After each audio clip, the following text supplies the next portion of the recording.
Bonjour et bienvenue sur ma chaîne YouTube. Si vous êtes comme moi fortement inspiré par de nombreuses lectures, je vous invite à poursuivre la vidéo pour écouter le livre audio du docteur Deepak Chopra, Les 7 lois spirituelles du vrai bonheur. Ici le premier chapitre. Bonne lecture. Le bonheur ultime. Le but de la vie est d'être de plus en plus heureux. Le bonheur est l'objectif ultime. La plupart des gens ont l'impression que le bonheur résulte du succès, de la richesse, de la santé et de bonnes relations avec autrui.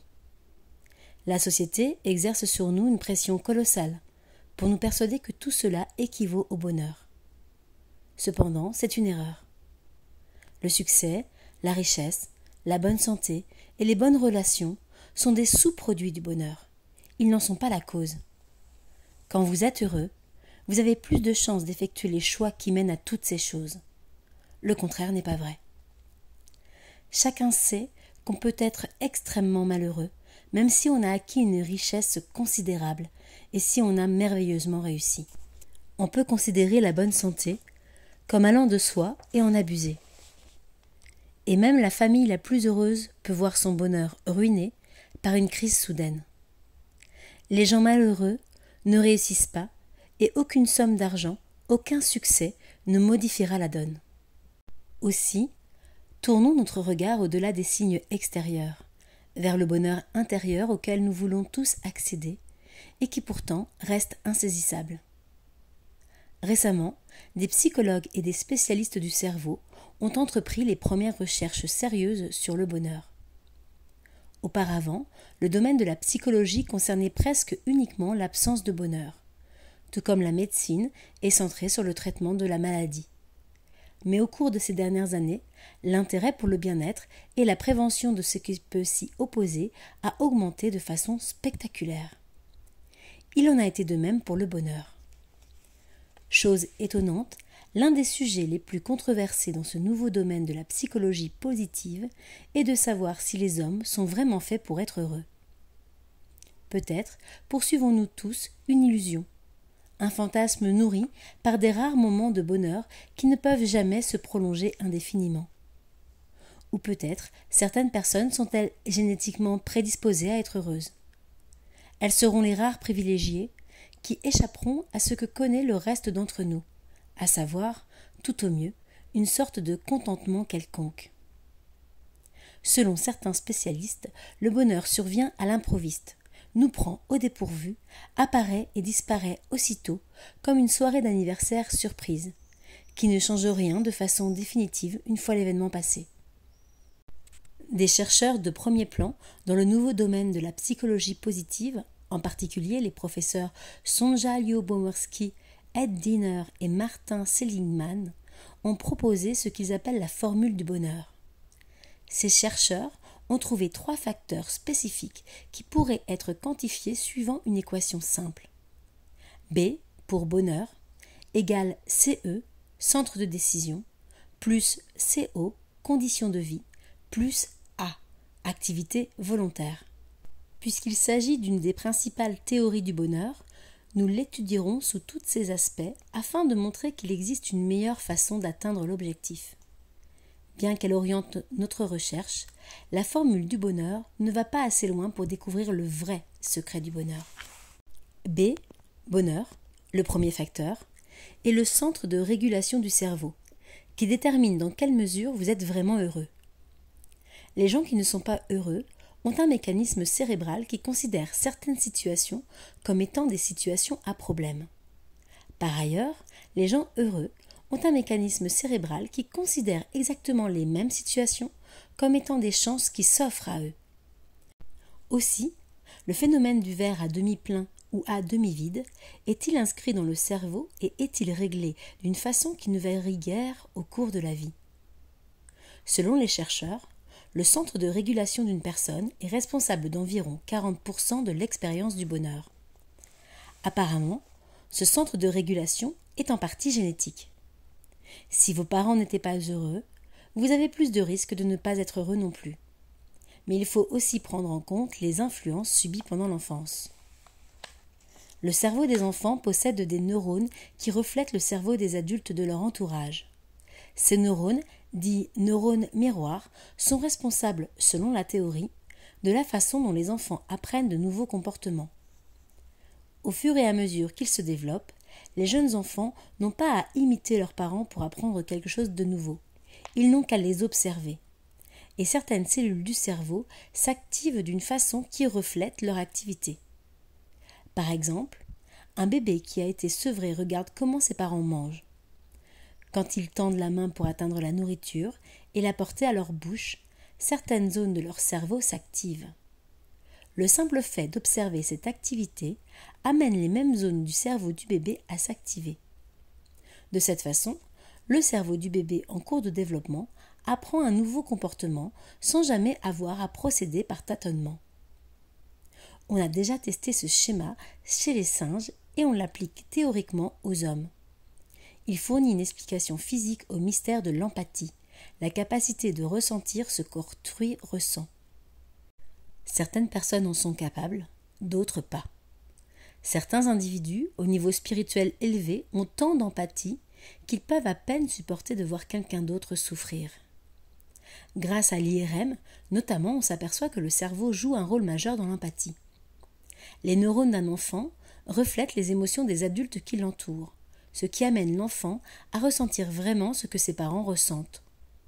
Donc, si un jeune est entouré d'adultes malheureux, son système nerveux sera programmé pour la tristesse, même avant qu'il n'ait aucune raison d'être lui-même malheureux.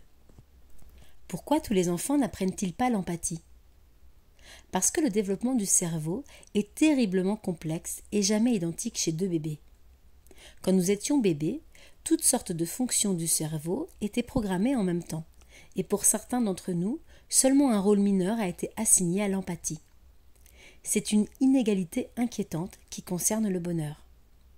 Quand vous voyez que le cerveau possède un centre régulateur du bonheur, imputable soit à la génétique, soit aux influences subies pendant l'enfance, il est trop facile d'en conclure qu'on ne peut rien y faire. Cependant, ce serait une erreur parce que ni le cerveau ni vos gènes ne sont des structures figées. Au contraire, ils se modifient à chaque minute de votre vie. Ils changent et évoluent sans cesse. Vous êtes toujours influencé sur le plan génétique par des expériences nouvelles. Chaque choix que vous faites adresse des signaux chimiques à travers votre cerveau, y compris le choix d'être heureux. Et chaque signal contribue à modeler le cerveau d'année en année. En gros, selon les chercheurs, le centre de régulation du cerveau peut être modifié par les éléments suivants. Les médicaments. Les médicaments, qui agissent comme psychotropes, agissent seulement à court terme et ont des effets secondaires. La thérapie cognitive. La thérapie cognitive qui modifie le cerveau en nous aidant à changer nos croyances restrictives. Nous nous racontons tous des histoires qui suscitent la tristesse. La répétition continuelle de la même rengaine négative. Je suis une victime. On ne m'aime pas. La vie n'est pas juste. Il y a quelque chose qui ne va pas en moi, etc. Créer des schémas neuraux qui renforcent la négativité en l'en transformant en un mode de pensée habituel. De telles croyances peuvent être remplacées par d'autres qui ne sont pas simplement plus positives, mais qui correspondent mieux à la réalité. J'ai peut-être été une victime dans le passé, mais il n'y a aucune raison pour que j'en suis toujours une. Je peux trouver l'amour si je sais où le chercher, etc. En traitant des patients dont la vie est dominée par des croyances négatives, les psychologues ont découvert que la modification de croyances fondamentales peut être aussi efficace pour changer la chimie du cerveau que la prescription de médicaments. La méditation. La méditation qui modifie le cerveau de nombreuses façons positives. En restant assis dans le plus grand calme et en regardant au fond de soi, on obtient sur le plan physique des résultats stupéfiants. Il a fallu beaucoup de temps pour éclaircir le mystère. Les chercheurs ont dû combattre l'hypothèse des Occidentaux, selon laquelle la méditation était d'ordre mystique, ou tout au plus une sorte de pratique religieuse. Maintenant, nous nous rendons compte qu'elle active le cortex préfrontal, le siège de la pensée supérieure, et stimule la libération de neurotransmetteurs, notamment la dopamine, la sérotonine, l'ocytocine et les opiats du cerveau. Chacun de ces produits chimiques qui se trouvent naturellement dans le cerveau correspond à un aspect particulier du bonheur. La dopamine est un antidépresseur. La sérotonine est associée à une haute opinion de soi. On croit maintenant que l'ocytocine est l'hormone du plaisir. Son niveau augmente aussi pendant l'excitation sexuelle. Les opiats sont les analgésiques qui produisent une euphorie semblable à celle que ressent le coureur. Il semble donc que la méditation, en augmentant le taux de ces neurotransmetteurs, est une façon plus efficace de modifier le centre de régulation du cerveau en faveur du bonheur. Aucun médicament à lui seul ne peut régler simultanément la sécrétion de toutes ces substances chimiques. Conditions de vie. Conditions de vie est le deuxième facteur dans la formule du bonheur. Comme nous voulons tous améliorer notre qualité de vie, nous considérons comme allant de soi que l'amélioration de nos conditions de vie nous rendra plus heureux. Mais apparemment, ce facteur ne représente que 7 à 12% de l'expérience du bonheur absolu. Aussi, si vous gagnez à la loterie, au début vous connaîtrez l'exaltation du bonheur. Mais au bout d'une année, vous serez revenu au niveau de bonheur ou de tristesse que vous connaissiez auparavant. Au bout de 5 années, presque tous les gagnants à la loterie ont déclaré que la suite de cette expérience, leur situation était en réalité pire qu'avant. Des spécialistes ont forgé le terme « eustress » pour décrire le stress causé par des expériences extrêmement agréables. Nous pensons tous que nous aimerions en faire l'expérience. Pourtant, le corps ne peut pas faire la différence entre eustress et détresse. L'un ou l'autre peut provoquer la réaction de stress. Si vous ne vous adaptez pas bien au stress, les expériences heureuses peuvent être tout aussi pénibles que les malheureuses pour votre cœur, votre système endocrinien et d'autres organes et systèmes vitaux.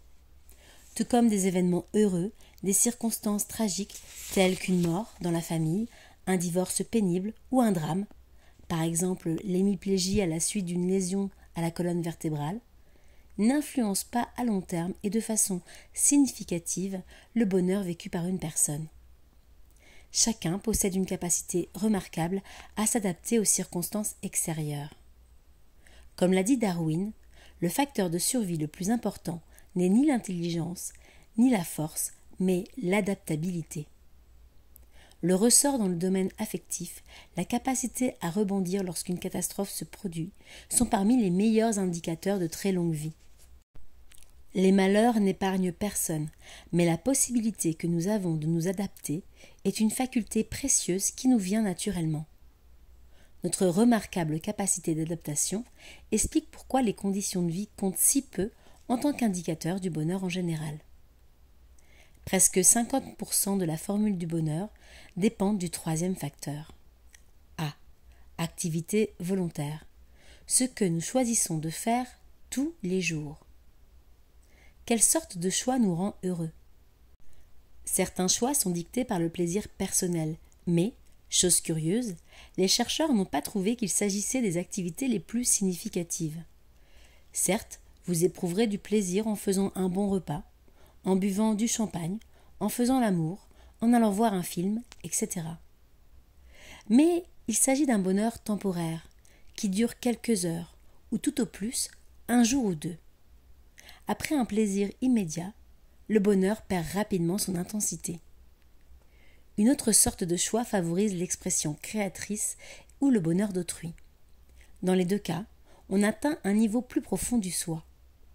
Selon les chercheurs, rendre les autres heureux s'avère être un raccourci en direction du bonheur, et l'effet est durable. Se tourner vers la créativité pour être heureux peut également avoir des conséquences positives pendant toute la vie. Tels sont, en quelques mots, les résultats de la recherche actuelle. Cependant, la formule du bonheur ne garantit pas un vrai bonheur ou un bonheur durable. Seul le troisième facteur, le facteur A, nous permet d'accéder à la vie intérieure en nous conduisant au seul endroit où, à mon avis, nous pouvons vraiment découvrir le secret du bonheur. Voyons ce qui s'y trouve. Ce que nous découvrirons sera la réponse à la question la plus importante. Les hommes sont-ils capables d'être vraiment heureux? d'être heureux de façon durable. Selon la sagesse orientale, la vie est inévitablement inséparable de la souffrance, qui se présente sous de nombreuses formes. Accidents, malchance, vieillissement, maladie et mort. Ceci implique que les pessimistes ont raison quand ils prétendent que le bonheur durable est une illusion. Les hommes souffrent en particulier à cause de leur mémoire et de leur imagination. Nous gardons en nous les blessures du passé et nous imaginons que l'avenir apportera son lot de souffrances. Les autres créatures ne se tracassent pas en pensant à la vieillesse, à la décrépitude et à la mort. Elles ne s'accrochent pas au passé. Elles n'ont ni grief ni ressentiment. Les animaux ont bel et bien une mémoire. Si vous donnez un coup de pied à un chien, il se souviendra de l'expérience et il pourra gronder en montrant les dents s'il vous rencontre 10 ans plus tard. Mais à la différence d'un homme, un chien qui a reçu un coup de pied ne réfléchira pas pendant 10 ans à la façon de se venger. Notre vulnérabilité à la souffrance nous incite à chercher un moyen de nous en sortir. C'est pourquoi des milliers de gens construisent leur vie d'aujourd'hui pour échapper à la souffrance d'hier et éviter la souffrance de demain. Au lieu de vous apprendre à essayer d'échapper à la souffrance, la sagesse orientale entreprend de diagnostiquer la souffrance de la même façon qu'un médecin diagnostique la maladie. Dans les traditions védiques et bouddhistes de l'Inde, on attribuait à la souffrance et à la détresse qui en résultent 5 causes principales. Premièrement, l'ignorance qu'on a de sa véritable identité. Deuxièmement, l'attachement à la croyance que la permanence existe dans un monde qui, en soi, est éphémère. Troisièmement, la peur du changement. Quatrièmement, l'identification à l'hallucination nommée ego qui est un produit de la société. Cinquièmement, la terreur de la mort. La vie a considérablement changé au cours des siècles, mais les causes de la souffrance n'ont pas changé. Jusqu'à ce que nous trouvions une solution à ce problème, même les médicaments les plus puissants, l'éducation la plus imprégnée d'amour et les efforts les plus généreux pour rendre les autres heureux n'auront pas d'effet réel. La formule du bonheur n'a rien à voir avec les véritables maux de l'existence que nous connaissons tous. Être vivant, c'est craindre le changement, se cramponner à l'ego et à ses fausses promesses, et redouter l'approche de la mort. Nous sommes en pleine confusion mentale quand nous considérons la question la plus élémentaire, la plus fondamentale. Qui suis-je ? Heureusement, il n'est pas nécessaire de s'attaquer aux 5 causes de la souffrance. Elles sont toutes incluses dans la première, l'ignorance de notre véritable identité. Une fois que vous saurez qui vous êtes vraiment, toute souffrance prendra fin. Bien sûr, cette promesse qui nous étonne est toujours la même depuis au moins 3000 ans et attend d'être découverte. Or, toute découverte nouvelle dépend de l'individu. Par nature, nous nous intéressons tous à nous-mêmes. Alors descendez au plus profond de vous-même. Chacun d'entre vous peut découvrir l'endroit où réside le vrai soi, et alors le secret du bonheur se dévoile. La véritable identité se trouve dans la conscience du tréfonds au-delà de l'esprit, de l'intelligence et de l'ego. Quand vous regardez par-delà de votre moi limité, le moi qui se débat pour trouver la paix, l'amour et l'accomplissement, vous êtes sur la voie de votre véritable identité. Nous sommes tous reliés à la source de la création. Les anciens sages nous ont laissé une image magnifique. Un petit cœur abrite un sanctuaire où se cache un petit cierge dont la flamme brûle de toute éternité. Quand vous avez trouvé cette flamme, vous êtes éclairé et alors l'obscurité du doute, de la colère, de la peur et de l'ignorance est dissipée. Celui que vous êtes transcende l'espace, le temps et la notion de cause à effet. Votre conscience du tréfonds est immortelle. Si vous vous connaissez à ce niveau, vous ne souffrirez plus jamais. Nombreuses sont les personnes pour lesquelles l'illumination est synonyme de détachement, un état d'isolement qui semble d'autant plus effrayant qu'elles supposent qu'il faut sacrifier tous les agréments de la vie quotidienne. Si elles sont obligées de choisir entre illumination et plaisir personnel, Ces personnes choisiront toujours le second. Mais la connaissance de votre véritable identité ne vous isole pas ni ne fait d'obstacle à l'accomplissement au cours de votre vie quotidienne. Au contraire, c'est là que vous découvrez la source de tout accomplissement. À l'origine, nous découvrons un lien qui nous relie tous les uns aux autres. Le vrai soi est transpersonnel, ce qui signifie qu'il s'étend par-delà les limites du moi personnel. Cependant, transpersonnel ne signifie pas impersonnel, ce qui est une autre chose que les gens redoutent quand ils pensent à l'illumination. Une fois encore, c'est le contraire qui est vrai. Comme l'a dit un maître indien, « Mon amour rayonne comme la lumière d'un feu de joie. Il n'est dirigé vers personne et n'est refusé à personne. Si vous faites grand cas de l'amour, de la paix et de l'accomplissement, la découverte de votre véritable identité les renforce considérablement. » Heureusement, il n'est pas difficile de trouver le vrai soi. Notre nature nous y invite. Une fois que vous trouvez le chemin, vous avancez pas à pas, sans stress ni effort. Une petite dose de confiance est nécessaire au début. Dans la société occidentale, rares sont ceux d'entre nous qui sont élevés dans la croyance que la seule façon de guérir la tristesse pour toujours, c'est d'avoir l'illumination. Mais vous pouvez vous rendre compte vous-même de cette vérité. Dès les premiers pas sur ce chemin, votre souffrance diminue, souvent de manière spectaculaire. À l'endroit où vous êtes assis en ce moment, en train de lire cette page, l'illumination peut sembler être une perspective intimidante et lointaine.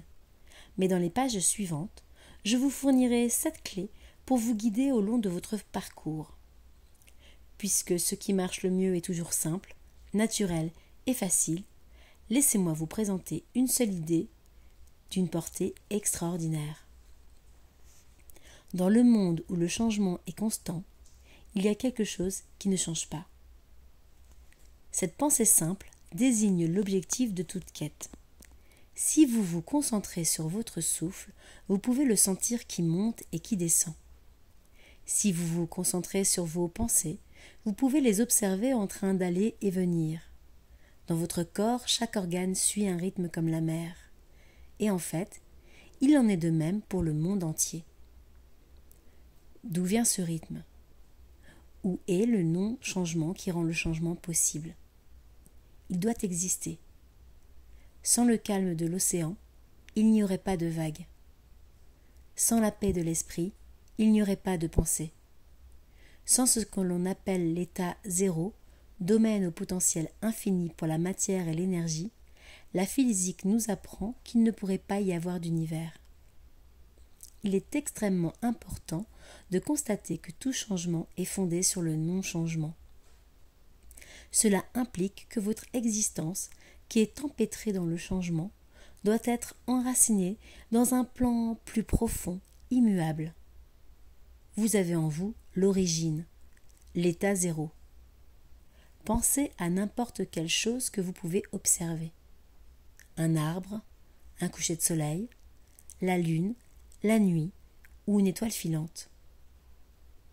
Vous, l'observateur, et la chose que vous observez disparaîtront un jour. Les deux sont pris dans l'éphémère. Mais l'état zéro sous-jacent ne subit pas de fluctuation. Il reste le même.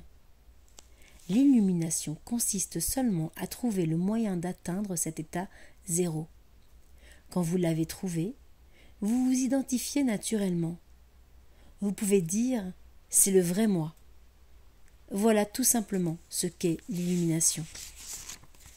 En d'autres termes, le secret du bonheur est entre vos mains. Les 7 clés du bonheur pourraient aussi s'appeler les 7 clés de l'illumination. Elles consistent en choses simples, quotidiennes, à considérer et à faire.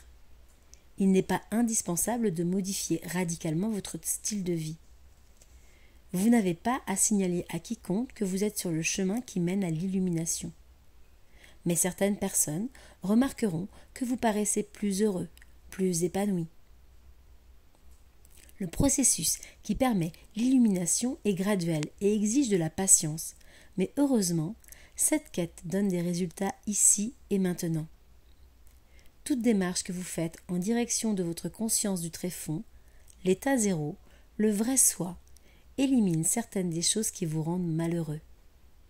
En même temps, le bonheur inné, qui est un droit que vous avez acquis à la naissance, s'épanouira. Ainsi, vous êtes sur une double voie. D'un côté, l'obscurité est chassée, de l'autre, la lumière afflue. Pour ne rien rater des prochains chapitres du livre de Deepak Chopra, Les 7 lois spirituelles du vrai bonheur, je vous invite à vous abonner à ma chaîne Holistique Inspiration et à laisser un commentaire sur vos ressentis suite à la lecture. Vous retrouverez les différents liens vers les différents chapitres en description de la vidéo. Je vous dis à bientôt pour d'autres lectures inspirantes.